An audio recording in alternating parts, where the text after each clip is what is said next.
And you're live. I'm back. Let's get ready to rumble. Live on Leage.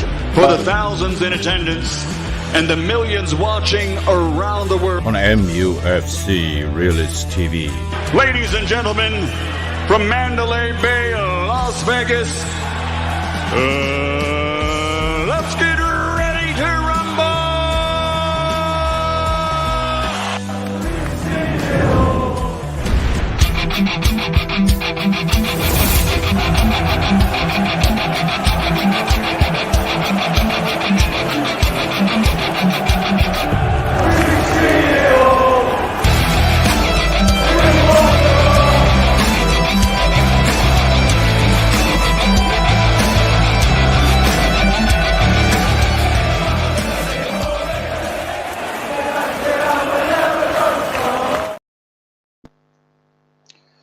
Good evening, everybody. Welcome to Mufc Realist TV. I'm Jay Daly, and I'm your host tonight.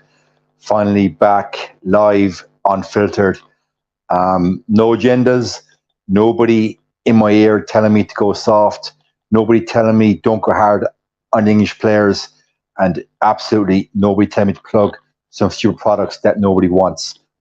Here with Mick Ruby. And let's get real. Welcome. Personal terms, not a problem. Give the man a microphone and we will have some show content. Welcome to the show, Jay Daly. How are you doing, sir, today? Thank you, Mick. Good to be here. Good to be here. I want to give you open with our old nemesis, Mr. Ed Woodward. I think he was about as effective a CEO as Krusty the Clown would have been.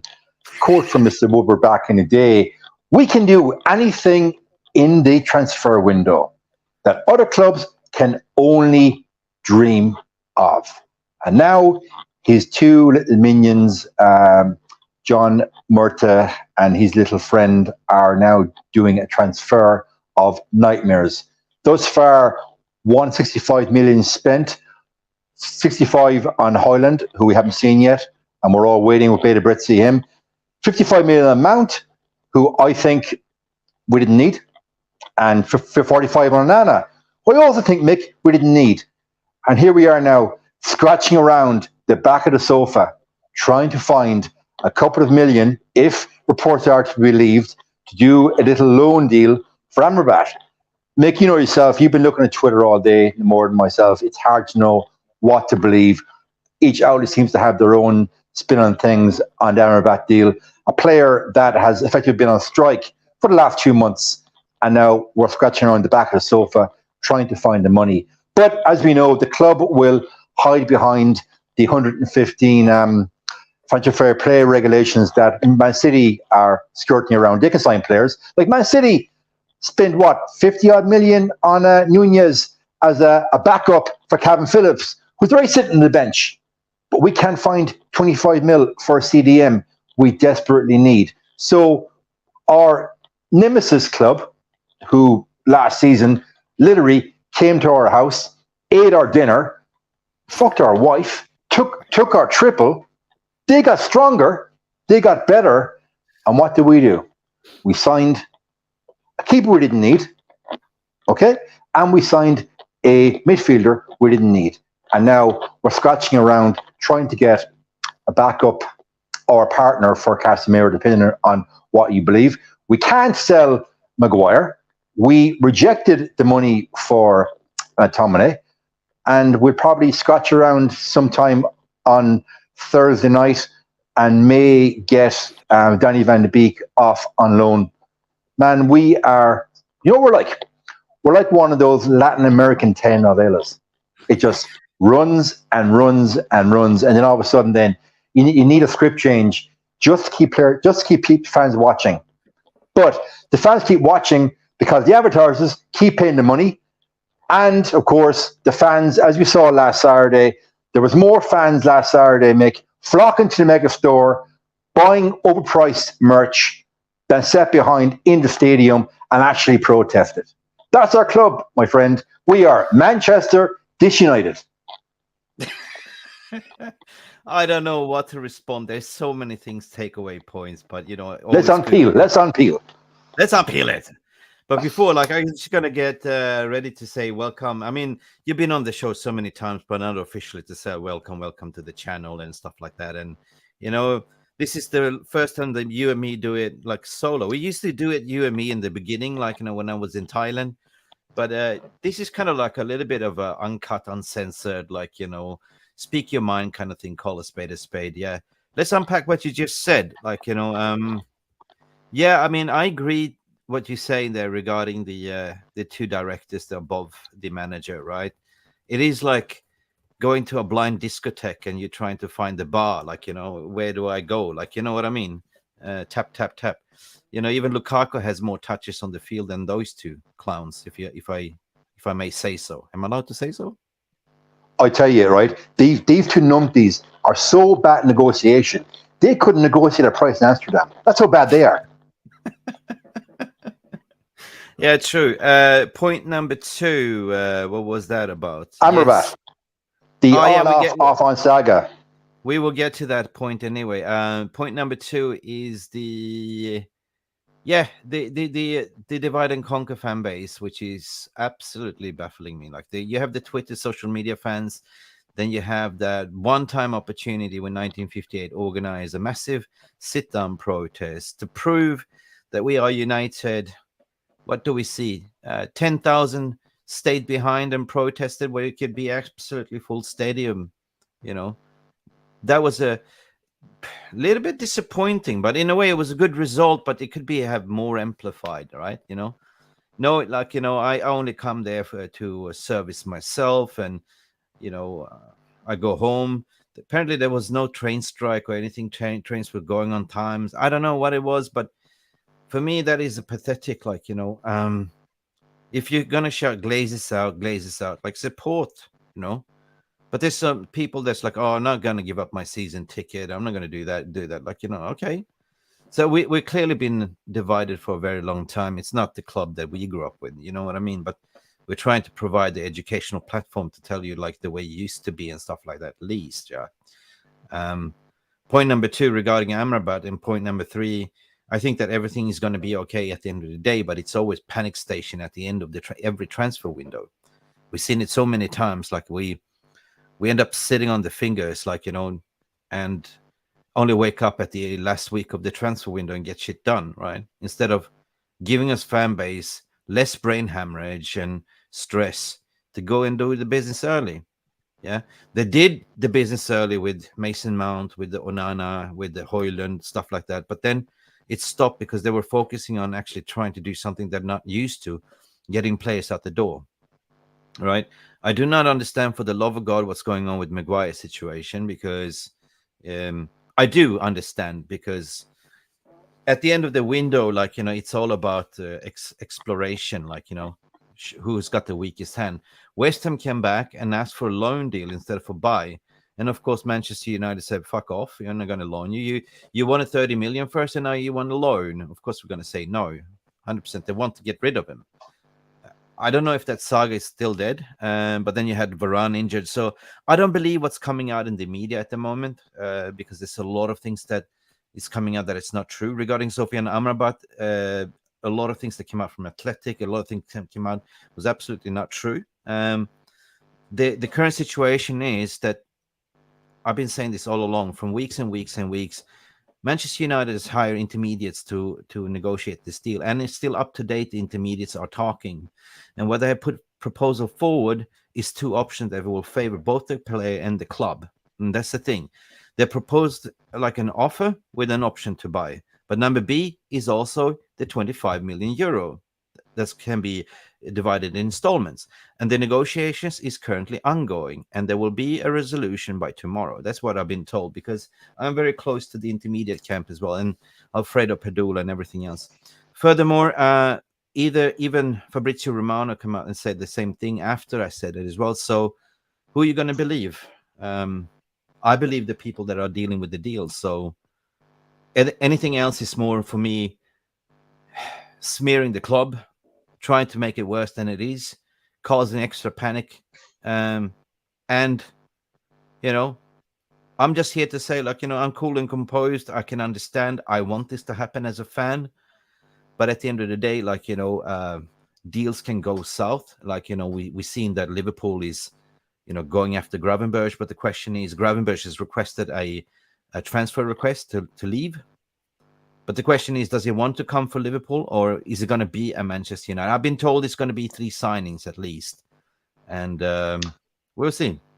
Okay, Mick. So we want to unpeel that now. So it's now Wednesday night on the 30th of August. Mm-hmm. We have until 11 a.m. Friday morning. Yep. So, given PM, the PM, but given the poor history of our negotiating team, given the gross incompetence and the body of work that we've seen by Murta and Ireland, I know you said they have literally sublet the negotiation to intermediaries. Is that them saying that they just don't have the nous or the know-how to actually negotiate a deal?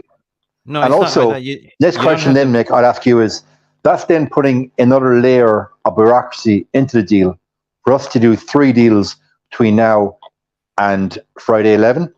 And then, of course, then to Scott McTominay and the Harry Maguire out situation. That's 5 deals. Absolutely, you have a point there, because they're not ready for this kind of operations. They have not been set up for this kind of operations. You're absolutely right there, because in the past they only could do 1 deal at a time, but now they're scaling up the operation with the outs and ins. While they were doing the Amrabat negotiation, no, they actually, hang on a second. The first priority was to get Mason Mount over the line before the international came over, and then they were putting all eggs in the basket to negotiate for Onana and Hojlund. In the interim, while they did that, they had to outsource it to intermediates to work on the Amrabat deal, and that's still the case. They're overloaded right now. There's a lot of things that happened. The Cucurella was unprecedented as well, so that's what the intermediates are there for. But they certainly work on a commission as well. You know, we do take money for it. So that doesn't mean that, you know, it's club officials. Like, they have the power of attorney to negotiate. At the end of the day, when it comes down to the fee, this is direct contact between the clubs to exchange the contracts and the money transaction, and done deal, right? So that's the way it's going to work. And you know, even if it's 48 hours left, I bet you they're not going to sleep. Like, they're going to be up and working, maybe get 2-3 hours of sleep like myself, and I'm still here standing talking to you. I'm not going to sleep. It seems to me then it's almost like the lads in university that have left the cramming session for their final exams to the last 36, 48 hours, and they've now aligned themselves with the more intelligent person on the course, or somebody from a year above them, to give them a hand, get them over the line. That seems to me, because previous to that, we had Woodward, who was front and center in each and every deal.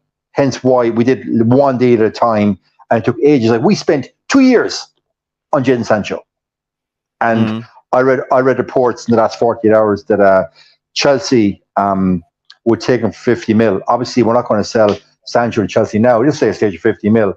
But had that been on the table back in May, June, I personally would have bit their hand off. Yeah. I was speaking to Phil Brown today as well. You know Phil Brown, right? Yeah.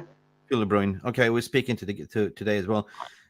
And we came to an interesting point. He knows Manchester United, the board and everything else. And, you know, I said to him, Phil, like, you know, it's simply like, you know, they've been giving a poor hand. Like, you know, Ten Hag's been given a poor hand. They're not going to give more. What you have is what you have.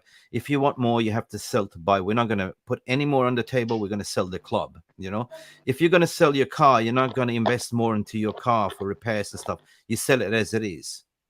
Does it make sense to you, right? Of course. Yeah. So they've been dealt this card, and then all of a sudden you have the injury blows, and all of a sudden that it adds extra. You have to wheel and deal, have to find how to sort of balance so you don't overbreach your FFP at the end of the day. So they are faced with a very difficult task, you know. And yeah, people have to just Mick, back on the financial fair play. Like, City have been shown to be categorically in breach of 115 FPP breaches. They're still able to buy and sell players. Yeah, but who are the I owners? personally, yeah, I know that, but I think we're using this kind of FPP as almost like a security shield, almost like they're wrapping themselves in a security blanket. But we can't spend because Chelsea found ways to extradite their deals. You know, last season I wanted to spend last season close on £1 billion. They've shipped out to those players this season, and now, okay, I know this season they brought in players and they're on 6, 7, 8, 9 year contracts. So Chelsea have found a way about it. City have totally flowered the rules, won their titles. They've gotten away with it. So it's either one or two things. The club is taking the moral high ground, which I don't believe, because this club has no fucking morals whatsoever. Or they're using this as literally a security blanket to the dumb sheep fans that will believe any crap the club put out. No, they have definitely. They definitely have developed a playbook how to deceive the fans, divide and conquer. There is a plan. There is a PR plan. There's everything how to. There's a rule book for everything. They have a playbook for everything. That's clear and obvious. But you know, you're absolutely right. Like, you know, because it's still like we're trying to, you know, learn how to walk again. And you know, that in order to learn how to walk and sprint again, we need new ownership, because we don't have a proper structure. We don't have a proper, you know, process. This season is kind of what you're seeing the beginning, like, you know, to appoint the Matt Hargreaves as the chief negotiator and stuff like that. We're not a finished article, and I'm fully aware of that. You know, we're not ready for massive transfers. I'm clearly seeing that. We don't have the budget enough, like, you know, to go out there. We have to wheel and deal. I recognize that because I see it from a business perspective, as you know, somebody that works within the football operations. But as a fan, I totally agree. Like, you know, I will judge this transfer window once it's closed, 11 p.m. on Friday tomorrow. Is it no? On Friday? Yeah, it's not. Friday, yeah, tomorrow's Thursday. Tomorrow's Thursday. But the way the window has been so far, it's literally, it's like we're sending Erik ten Hag to a gunfight. No gun, no bullets, and not even a dagger. Oh no, he's pissed off basically. Let's see, like, you know, his job is not to be the freaking negotiator and stuff like that. His job is to be the manager, to take care of the squad together with Van Gaal, with the Mitchell and all them stuff and the analysts. His job is to make sure that the team are ready to match fit and play. But he gets involved with this shit as well, right? He gives the list to Murta and company, like, here's my list, go get it, fetch. And Murta is the golden retriever, right? So what he's doing is, I don't know, it's not acceptable. But at the end of the day, like, you know what I'm saying, they are trying to make ways to make things happen for Ten Hag, right? If they don't get this over the line, we're screwed, and the repercussions will be even louder from the fans. And you have two clowns sitting there trying to save the job after the shit show PR disaster with Mason Greenwood. You know who I'm talking about, right? The CEO and the football director, right?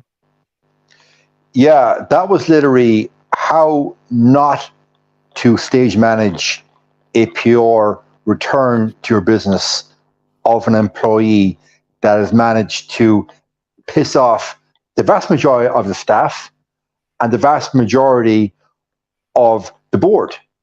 Literally, how not to do it. And I firmly believe, had the backlash from the fans not been so obtuse and against agreement coming back, I believe they would have had him back in the squad and playing in January, because that was their in game. 100%. Jay, we have to excuse ourselves. Like, we've been talking and talking. We've totally forgot. I see Solo, big up Mick and Jay, big up. Listen, we forgot the people, the viewers. We're just talking. It's all about the people, Mick. Get them in here. It's all about the people. Get them in. It's all about the people tonight. Listen, oh my God, there's like, you know, 200 of you been chatting along. Richard, big up to you. Why did Jay leave United Stand? Spill the beans, Jay. You can tell that later, right? The United Stands lost your game. Big up, Jay. That's what Stephanie Griffin is saying. Yeah, it's up to you if you want to spill the beans later on. Kenny is here. Big up, Jay, as well, saying Kenny TV. Big up. Yeah, you have a yes. Good, you have left that toxic United Stand. Sorry, I have to read this. I do respect every. No, read it. Read it. Hi, Kenny. I don't like to slate other content creators, but you know, everyone has a flavor. Everyone, you know, at the end of the day, you know. But yeah, to a certain degrees, I saw something I posted up today. I posted the truth about the Amrabat story that was fake news. That was never in a bid for 2 million rejected. And then you saw like other thumbnails saying disaster. Oh my God. Like, you know, creating this opposite, right? Clearly, like I'm seem to be the only one that's putting out the real stuff out. Yeah, I saw it. And if your business model is clicks and likes and shares and traction, it's a fantastic tweet or show to do.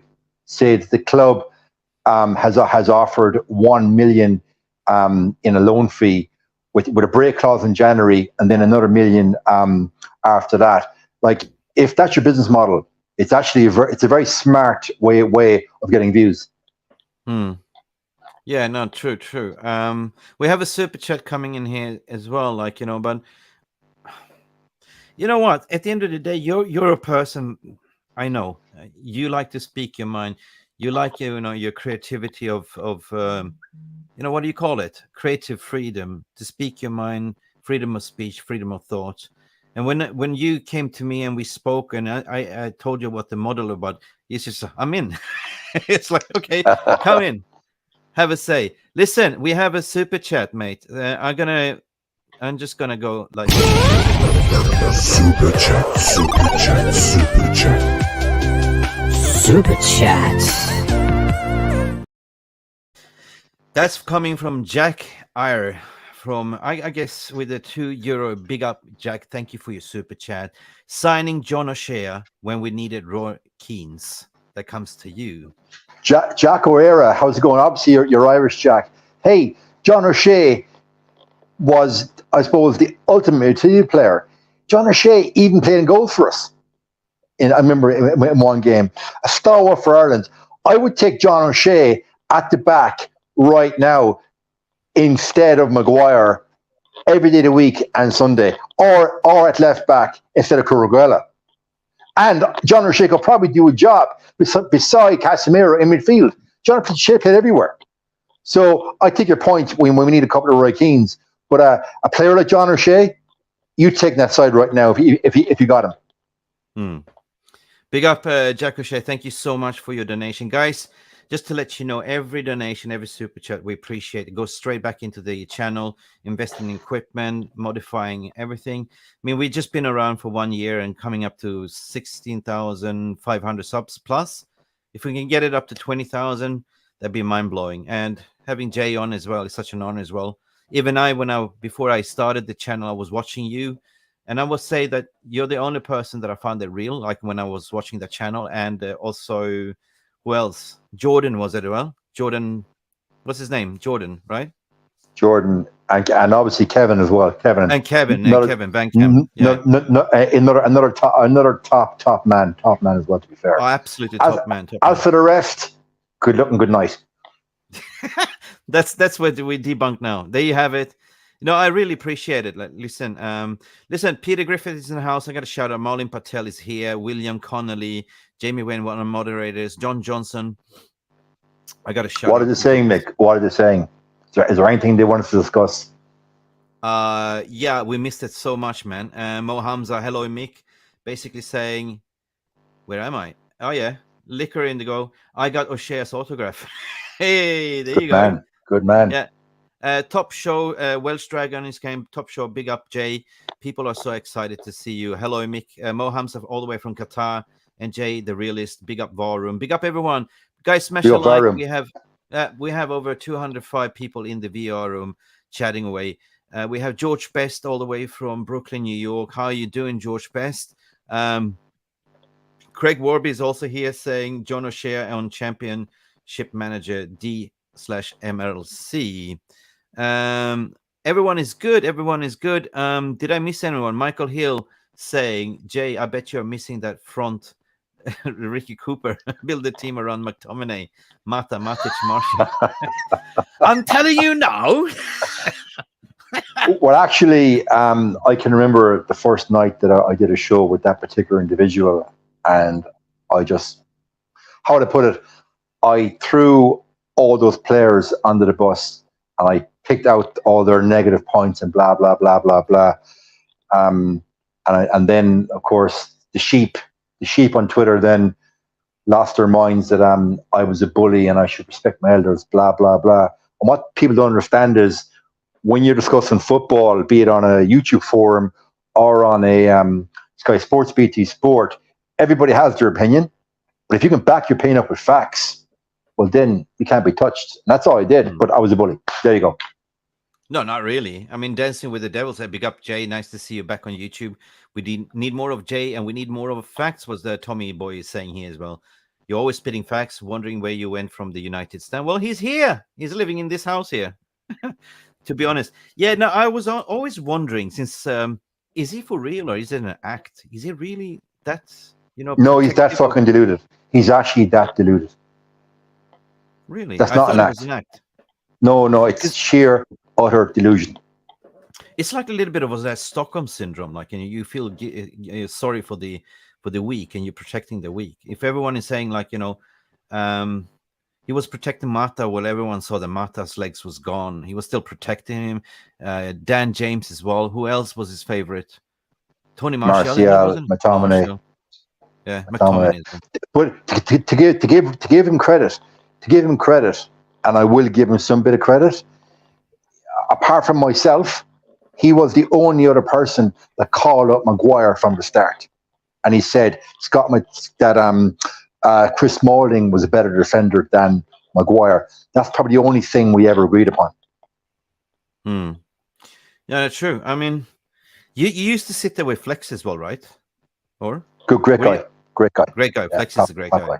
Yeah, great guy. Yeah. And KG as well. KG two characters. Yeah. And actually on Flex and KG, we still contact each other. A lot of time for those lads. And I felt when Flex and KG left the show, a lot of the spice and the humor was gone. And then it really became a job. Whereas I felt when I was on with them, it was just us literally shooting the breeze. And it was just literally, okay, we'd all have our own points, and we discuss tactics and whatnot, and we'd get the job done. But it was fun. And when they left, I suppose the fun went out of it. I cannot lie. I was like, you know, it's one of the biggest channels, like, you know, regarding Manchester United content. And I cannot lie, I was also watching the show, like, you know, and to be honest, lately it just feels like they're trying to be a TV network channel, right? And you lost that original, like, you know, when you left, when KG left, when Flex left, and you lost that dry, and it just became dry, right? You know what I mean?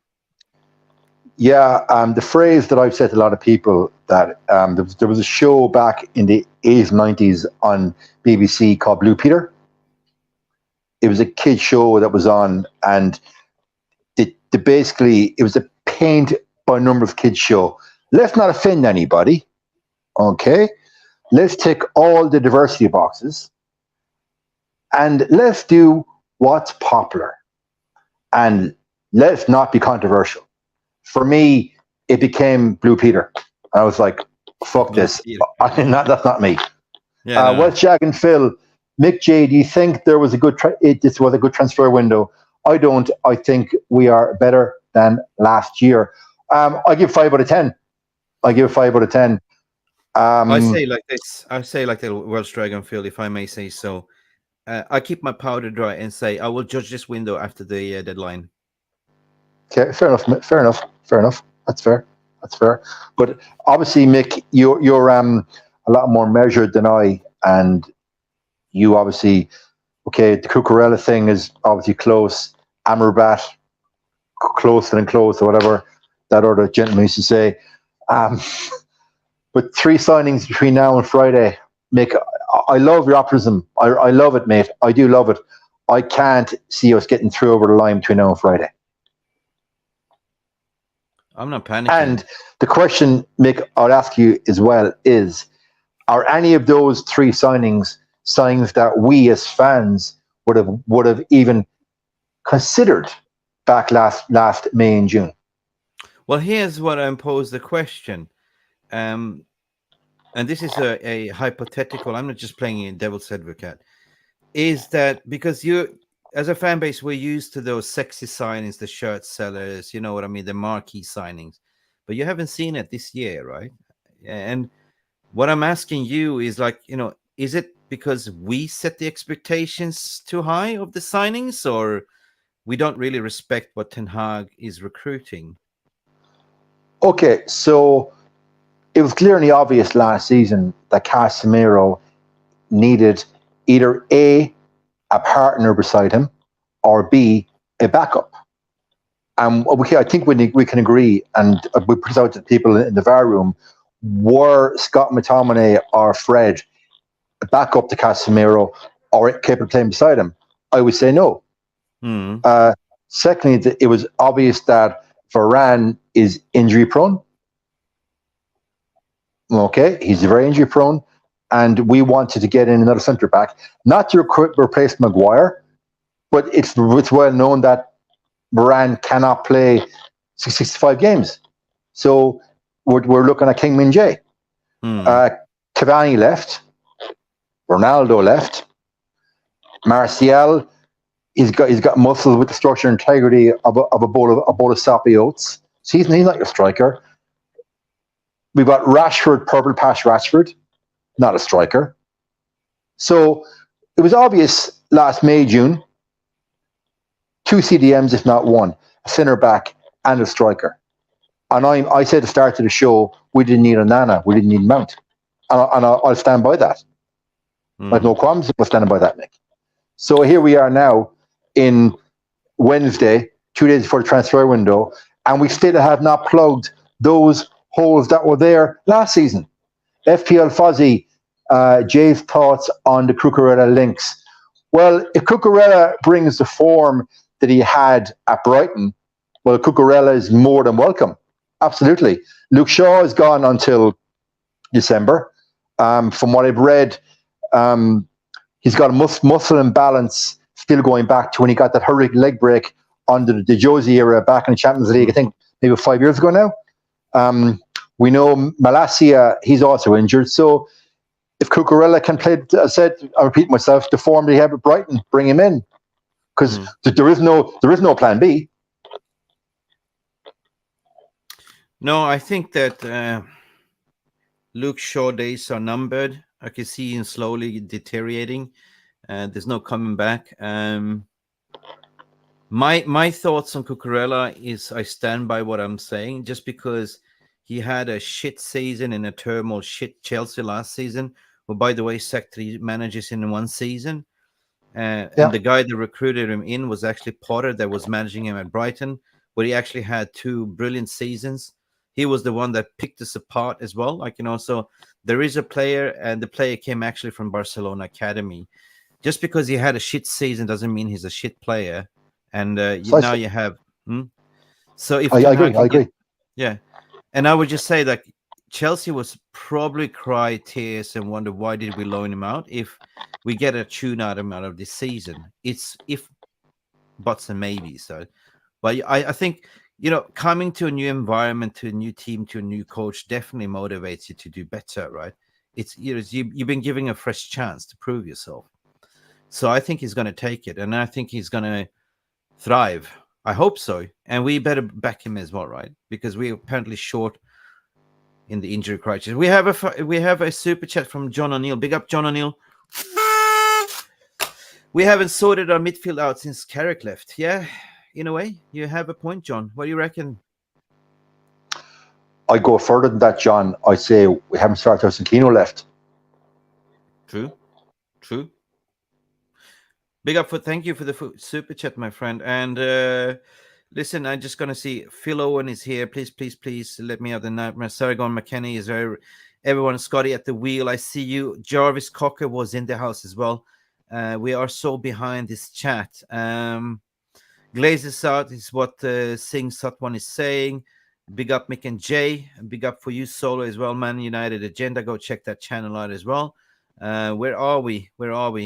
God, I'm so sorry, VR room. This was all about you. We are just talking, and you know, I'm missing out. So I do apologize. We see you, we feel you. Yeah, no, that's forget about this 70 million Amrabat bill from Forest. I think Forget about it. if we just reset the VAR room, Mick, maybe, and ask them now what do you want us to talk about, and we go from there. Yes, Dictate the agenda.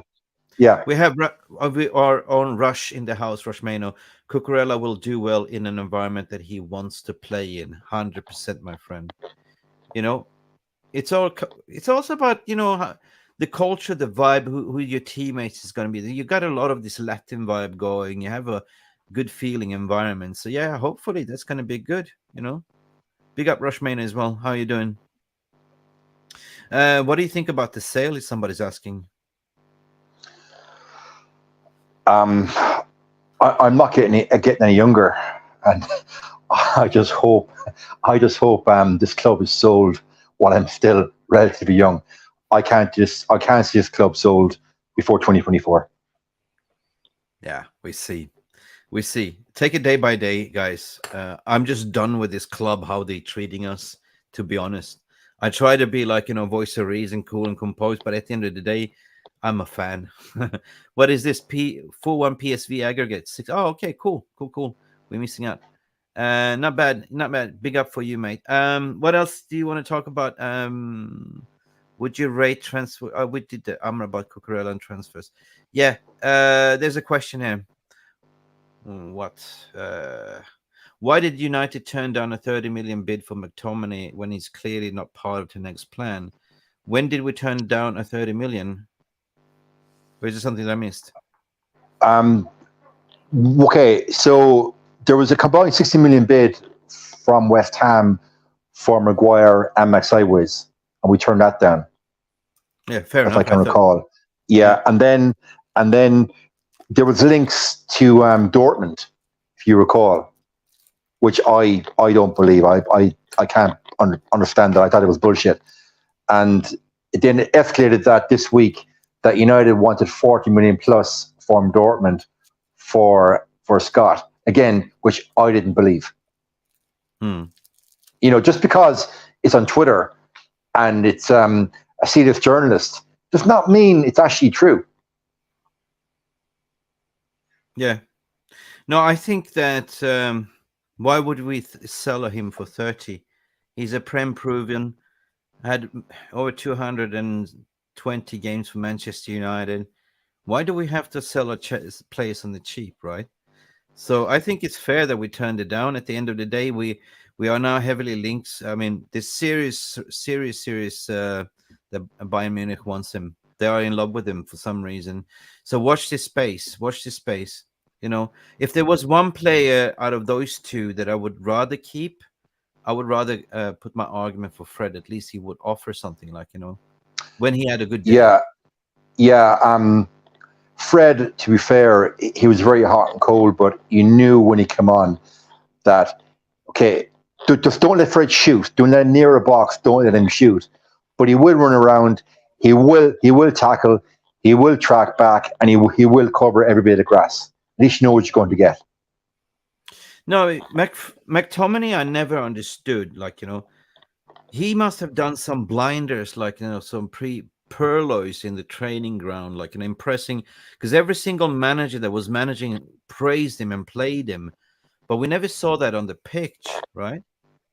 And Rush Mano, what you were saying, 100%, it was pure profit, 100%, because he came from the academy.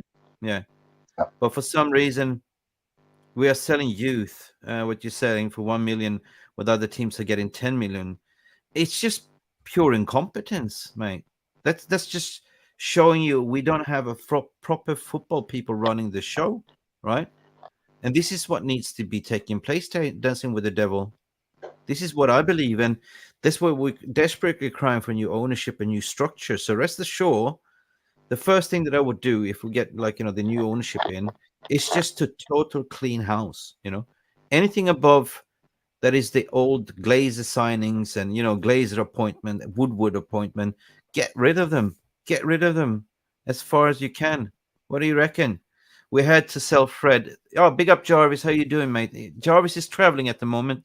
Big up for Jarvis. Guys, smash a like, please, if you haven't. Let us get up to 100 likes here. 30 years, yeah, with 1 year left on his contract.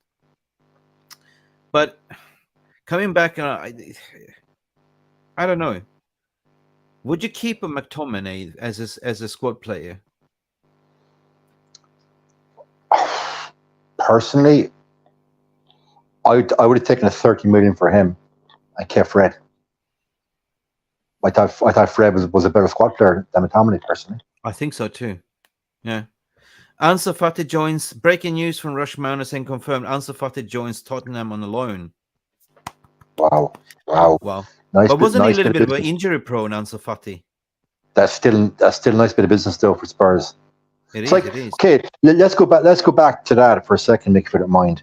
During the week, the news dropped that we were going to in for Gravenberch from Spurs. Do you honestly think Hojlund. Hojlund, our clowns could negotiate a deal with the very cute and astute Daniel Levy in a week? Absolutely not. So Levy then pulls Fatty out his ass. That's not a bad bit of business, to be fair to Daniel Levy.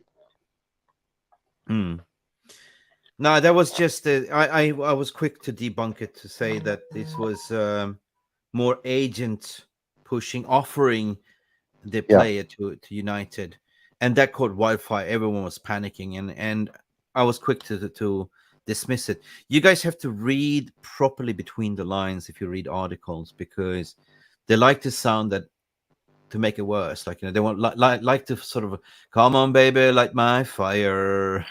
You know what I mean? The doors, open the doors. But if you read the article, it said the agent offered Manchester United, but doesn't say that we were in for him. That's the thing. Nobody really knows. Here's the secret. Ten Hag is keeping his cards close to his chest. The rest has just been a guessing game, right? One thing is for sure, that he really wants Amrabat as a top target. He clearly doesn't favor McTominay, and he doesn't favor Maguire. If a right bid comes in for them, he's willing to take them. So what is blocking them to sell Maguire? I don't understand why. Is it because Merchant decided you're not selling him now because we have injury to Varane? No, see, the Maguire thing, the 30 million for Maguire, okay, that's taken a 50 million haircut straight away on what they paid for him. So you're writing off 50 million of an asset.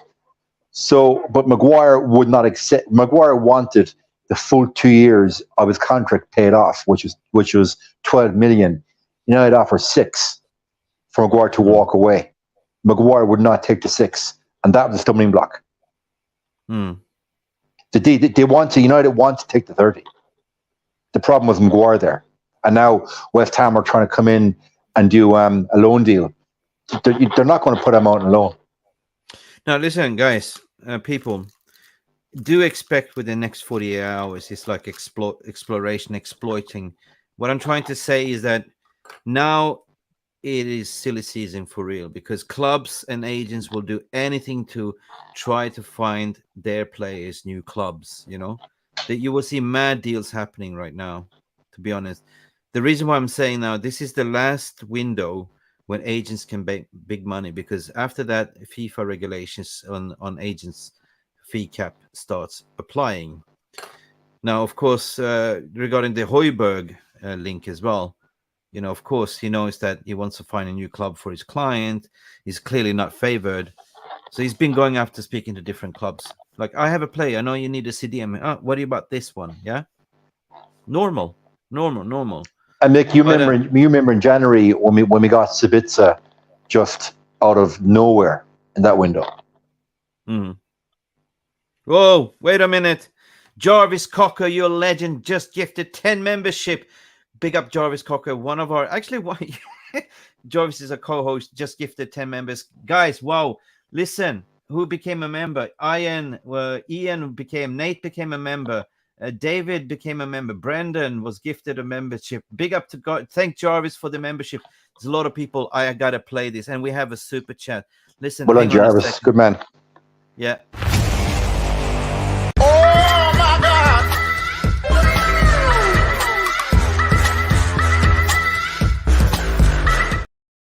Big up, Jarvis, you're a legend. I see a lot of people became members. ZRA, Juddy Sports. Juddy Sports became a member as well. Big up. I haven't seen Juddy Sports in for a while as well. So big up for all of you. Big up. Thank you. And we also do have a super chat that just came in. An uppercut from Nigel Flynn all the way saying, great to see you on Realist TV, Jay. Ornstein is using FFP to detect from United being broke. But it is the Glazers themselves that are in financial trouble. 100%. The Buccaneers are in the same boat as United. Thank God for somebody that sees the truth. Big up, Nigel. Thank you. What do you reckon? Well done, Nigel. Well done, mate. Well done, mate. Well done, That sounds deflated. Here we go. Yeah. FFP. Okay, what does FFP stand for? Financial fair play. Unless you're Barcelona or Manchester City, you get a free pass. Okay, guys. In my world, you know what FFP stands for? Enlighten us, Mick. Fake financial predictions. Boom. Mic drop that. Mic drop right now. Who cares? Glazer don't care about the club, so they're not influential at all. It's who you know. The brown paper bag. City are very influential. Certain people there have the brown paper bag. You know, they get away. Todd Bowley gets away by offering 8-year contracts, XYZ. They know how to explore the market, but no more. After this, they will be in trouble, right? This is how Chelsea can exploit and sign, because they're offering, like, Hojlund Mudryk was 8-year contract, and now Arsenal's going to buy him. In the first place, you know what? But it doesn't really affect them, because they can split, like, if it's 100 million, they can split it up an 8-year contract. But then you're stuck with the risk. You're stuck with the player on an 8-year contract. You know what I mean? It's a risk, but it's a smart business, isn't it? Right? Listen, I got to go to the VR room as well. Hang on a second. Anything that you can think of on your top of the mind, like, and anything that's been bothering you this week, or, you know, I see there's a lot of frustration. I get that. But I'm a realist in a way that I'm saying that, you know, I will judge. I will not cry wolf until I see the wolf, if you know what I mean.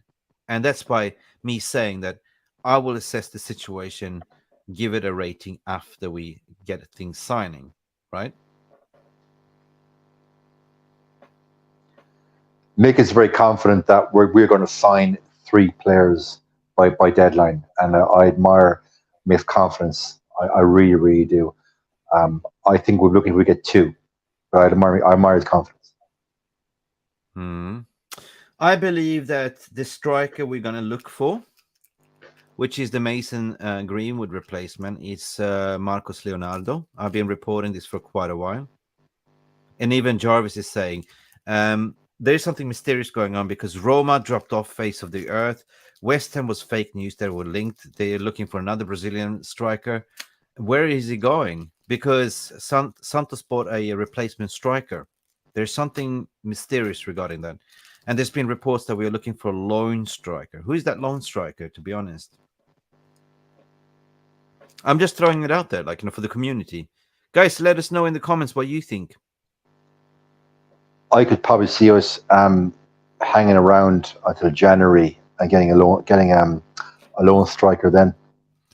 I can't see getting a striker now. I just can't. Mick, that's 4 deals. That's 4 deals. But you can be smart on the market. You can actually offer for, I mean, what they're trying to do with Amrabat is really smart, right? They're trying to be smart. Like, okay, what if they say, like, let's go for a loan with we will absolutely buy him next summer, because he's got 1 year left on his contract plus 1 year extension. I've been saying that all along, right? So technically they can just extend another year and still get 25 million for it. But if we say, like, okay, what Manchester United is doing is exploiting. Everyone is now exploiting to get a better deal, right? Because people are getting desperate. So there will be values on the market to get at the moment. So who knows, right? We don't know. That's the thing. I think it's going to be so desperate. You know what it's like? Obviously, Mick, we're of a very similar vintage. You know, when you've gone from nightclub to nightclub to nightclub, and you started off the night, and you're going for the models, you're going for the top, the beauties. By 4 o'clock in the morning, you're in the coffee shop or fast food joint. No longer looking at models. That's what we're like. As a club, we are scraping around now for where we can get. That's back when we were kids, Mick. When we were kids in our 20s. Long time ago. Long time ago. Listen, big up Marlene Patel, one of our members, also confirming what I've been saying now. He's even sending Manchester United preparing formal bid for Sofia and Amrabat. Always been top target. No loan proposals sent in. Fiorentina just informal talks. Fabrizio Romano. What did I tell you? There you go. Yeah, you go. And you were right, and that's how you open the show. But other channels are and were in meltdown tonight with the story from Daly, as you well know. Listen, Jay. The thing is, I refuse to be the negative old me, the one that was the PTSD fan. I changed my tune and I started to think, you know, this club is hurting me. You know what I mean? It's not good for my mental health. And I started to see things a little bit clearer, right? I started to be more positive. I started to understand more what they're trying to achieve. Since Ten Hag came in, there's been a massive change, right? We all know it, but we just refuse to see it, right? Because we still live in the fog, right? We still hurt. And what I'm trying to do is at least provide some positivity and calmness to say, like, I will never sit here and be negative, right? Because negative only feeds negativity, right? If you want negativity, you go to other channels. If you want positivity, come to this channel, because it's a coming together. You know, you come here to be positive, to feel refreshed, and, you know, at the end of the day. But if I feel confident, that's my view. You know what I mean?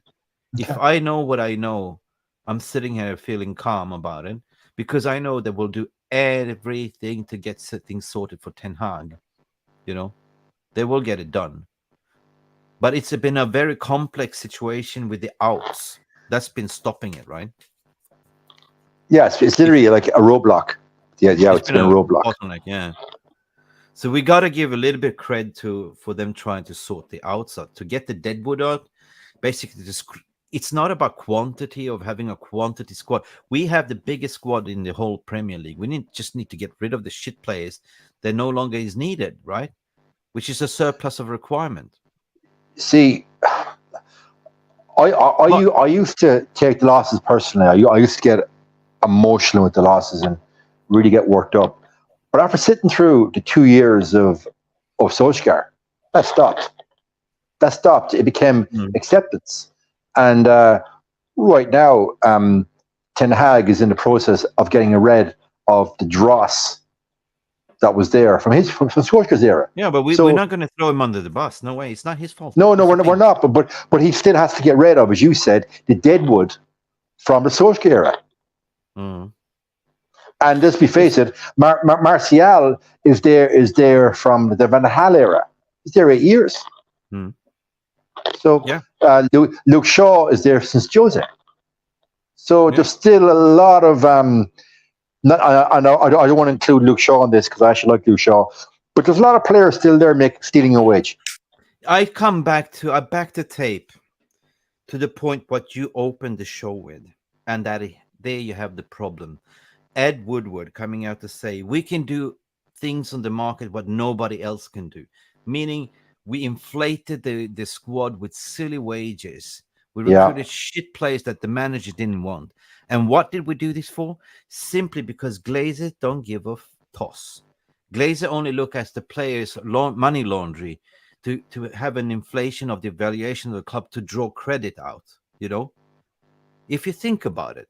Because they never spend one single penny, but the squad is worth about 960 million pounds, if you didn't know. Almost $1 billion, right? You put that on top of everything, the banks will give you credit and valuation, right? Of course they will. More. Yeah, because it's an asset, right? That's their thinking. That's the thinking. So they didn't bother like, oh, let's just give him 250 a week, whatever. You know what I mean? Ain't coming out from my pocket anyway, because I'm taking everything on loan. I'm buying players on credit. But excuse me, The credit has caught up with the Glazers. The banks are not giving any more credit. Banks are now returning wants their money back by 2025. Glazers are going like, I don't have any money. The party's over.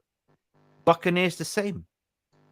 You know? Yeah, but Mick, is not the old adage, you or I owe your bank €1,000. It's your problem. You owe them €1,000,000. It's their problem. So for the Glazers to owe all that money in the billions, it's the bank's problem. The Glazers don't care. Think about it. They don't care. They bought the club leveraged on 800 million on debt. That deal should never, ever have gone through. So they don't care, Mick. 1958 Glazers out 100%. It's gonna be green and gold until we finally announce and sold. I don't care. It's got to be a change. It's about time. Hang on a second. We are man like Jay is saying here. You got a credit here from D3 Moon City. Big up, big up, big up. I believe that they're slowly coming in. What people are saying. Yeah, I reckon Gravenberch was a smokescreen to focus on Amrabat. Maybe. You know, at the end of the day, like, you know, Gravenberch links was genuine. Gravenberch was actually them trying to do a swap deal for, you know, with the Scott sideways. But at the end of the day, we cannot have it all, right? You got to choose. And Amrabat has always been the top target, right? Ever since the very first beginning. Because if you go back in January window, Ten Hag wanted him then on loan, if you remember, right? Fiorentina said, no, you can have him in the summer. So already there, they had a negotiation, right? Just go back in timeline, right? So Ten Hag set his mind on Amrabat. He built his strategy like a recruitment plan. I'm just now speculating. They say, okay, I will have a system. I recruit in a Mason Mount, but Mason Mount together with an Amrabat that will play next to Casemiro and can rotate with Casemiro, etc. On the back end of everything, you have Kobbie Mainoo. He's still a youngster. He can be the third choice, like, you know, the understudy. Slowly embed him. And you see how it was going to the preseason. Unfortunately, he got injured. But Kobbie Mainoo is not a person that will play every game. It's like a Garnacho like last season, like, you know, 20 odd games here and there, right? This is the way I see it, right? Look, that's a very fair point, and Ten Hag, that's a sound strategy. But unfortunately, that kid Mainoo, he's 18, so had he not got injured, how many games a season would he have played? League Cup, maybe a couple of games later into the season. If top four was secured, he may have played 9-10 games only, Mick. Yeah, I have a proposal, guys. VR room. Let's get back for free again. A rerun. Let's get Veggie Horse back. Yeah. Jesus Christ. I'd rather get Alan Shearer out of retirement than back Veghorst. Ivo Bosic. I saw you there, Ivo, so I have to shout it out. Listen, let's talk about Rasmus Hojlund.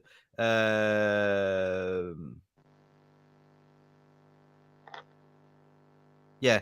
Sophie Amrabat is waiting since June. I know, but something suspect is in it. Like, you know, I said it this morning. Guys, just put yourself in this situation. Player is not playing matches with Fiorentina. He's not training with them. He's only training by himself. Why? Because he's on strike. He wants out, plain and simple. He's checked out. He's on strike. Yeah, he's on strike. Okay. He wants out. There's been talks ever since June that the Italian press is saying it's a done deal and stuff like that, right? Yeah, but the Italian press, their own is going to jump to conclusions. That's what they do. I don't know. Press. So far, the big question. I think the Italian press are, when it comes to United, they're very quick to jump on wagons. When it comes to United, I think they are. Yeah, because like you know, right?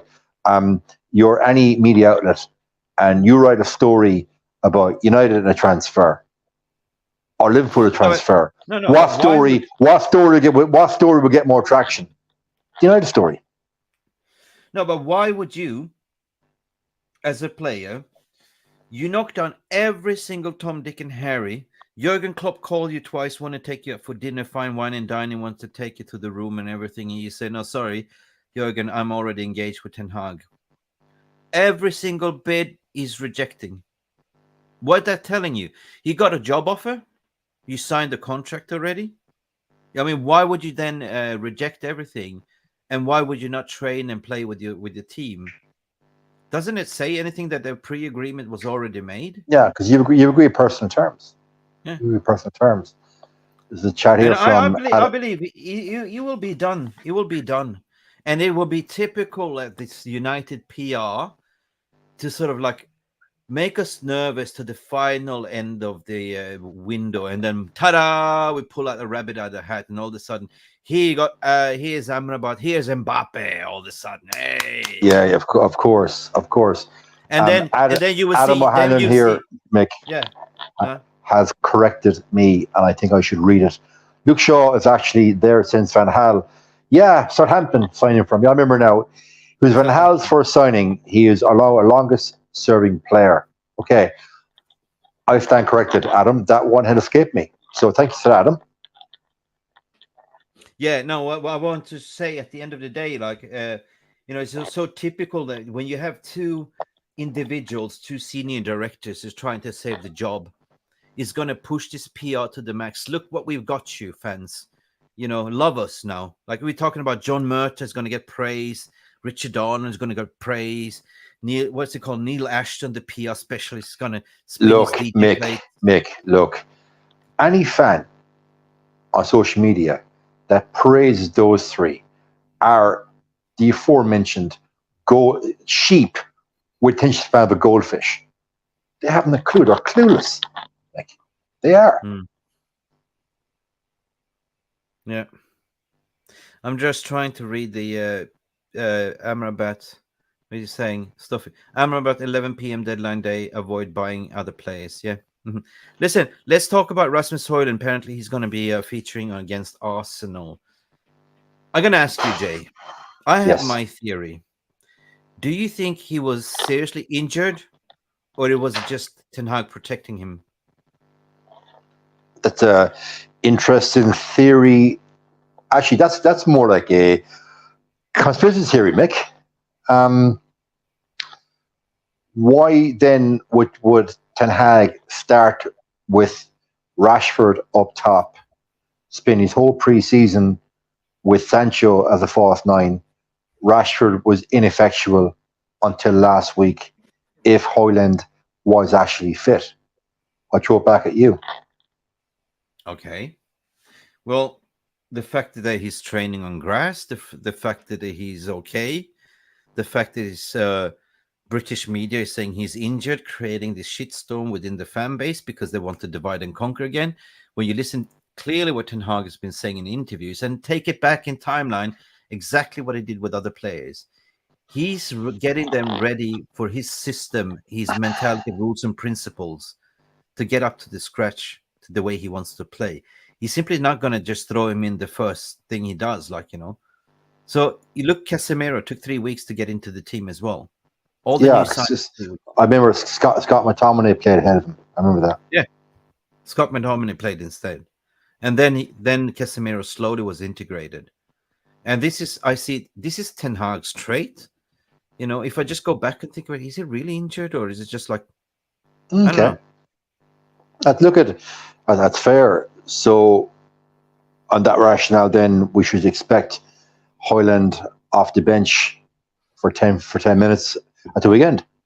Because he won't start. Yeah, I can't see that happening. He won't start. And then of course we have the international break, which is more time on the training ground, which is perfect. So then he starts then in the next game, which, if I'm correct, is against Fulham, if I'm not mistaken.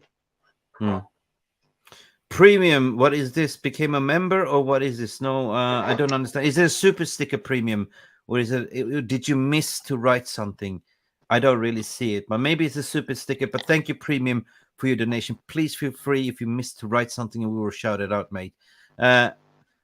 Thank you, sir. Alan, isn't there an article in the Athletic on Amrabat offered to make loan today? Yes, it is. And this is, we discussed this as well, like, you know, because British media has been having an argument with the Italian press, even downplaying Fabrizio Romano, downplaying like tier one, what's his name, Damazzi as well, right? All of a sudden, they're just jumping on that totally different fake news. I don't know what they're going for. What's going on here, Jarvis Cocker? Unbelievable twist in the Champions League spotlight widens beyond Rasmus Hojlund.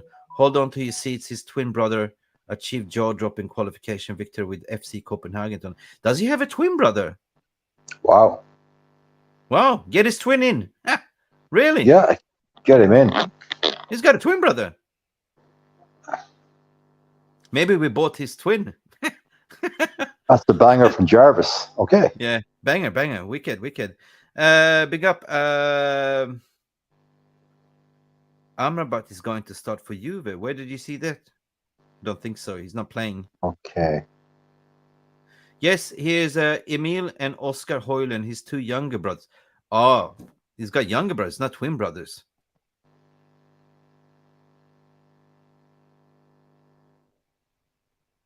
Yeah. Hey, BS.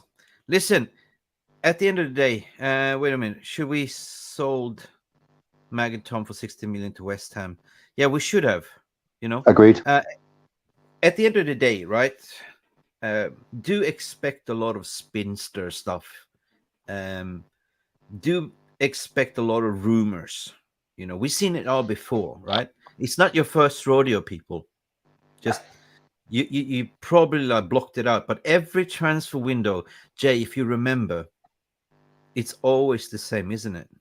Oh, look, until the player is holding up the jersey at the press conference, nobody is signed. Yeah. I mean, it doesn't make sense for Brian Cooper. We wouldn't buy an injured player. And how did he pass the fitness test? The medical. There's another thing, right? You got to pass the medical test.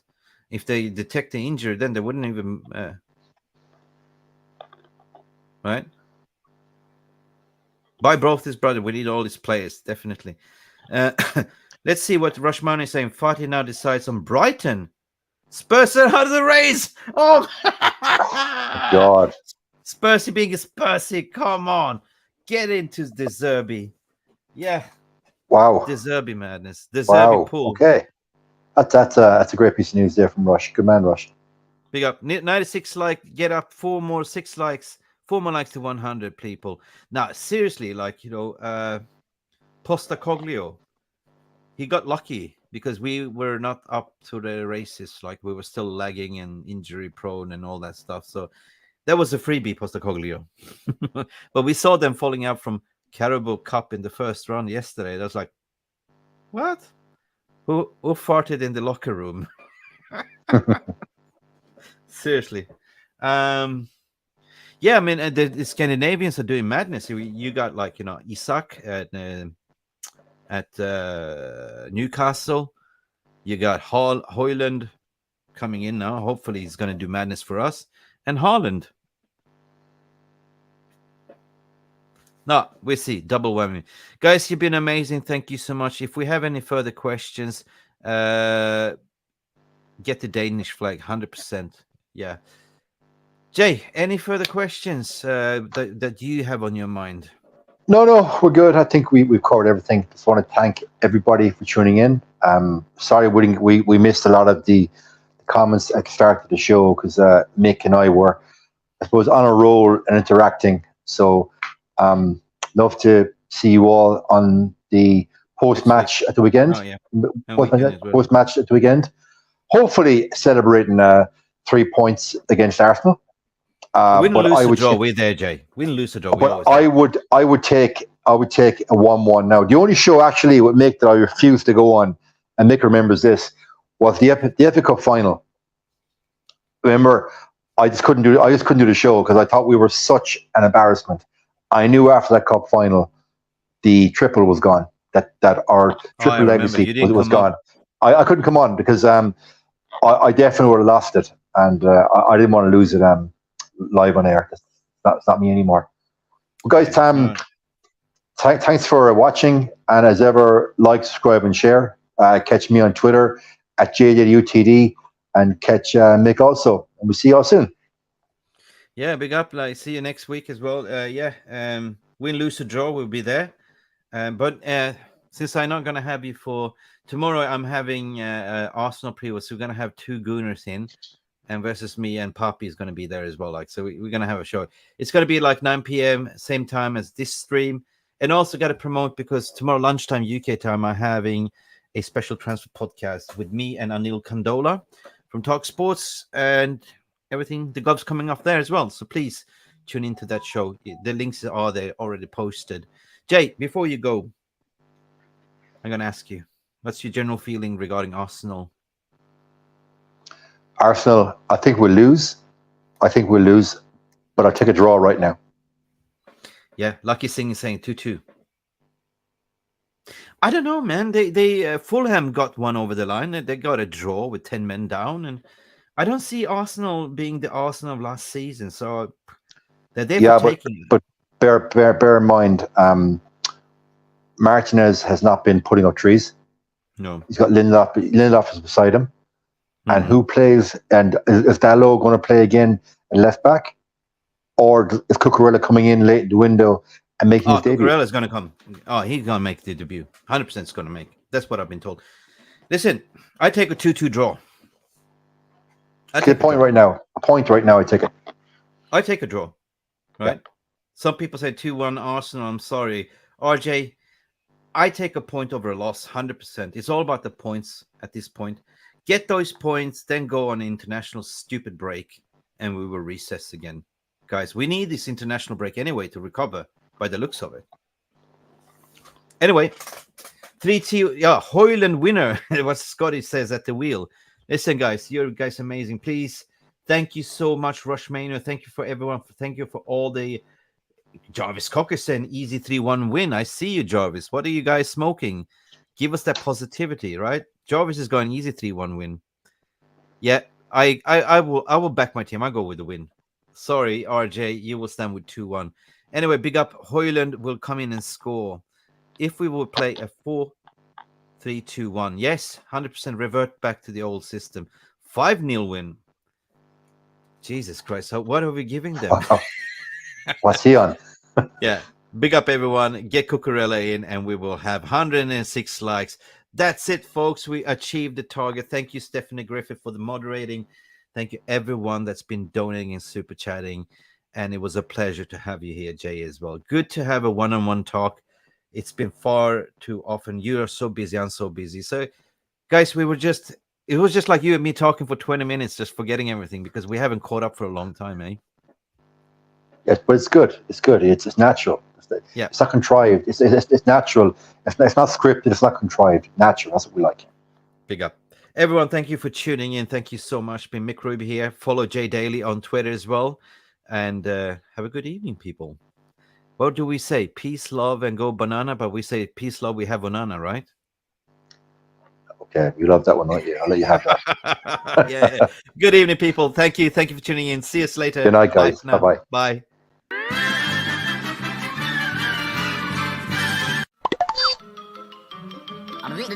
That's all, folks. Thank you so much for stopping by and watching Mufc Realist TV. Don't forget to like and subscribe, and follow us on the socials.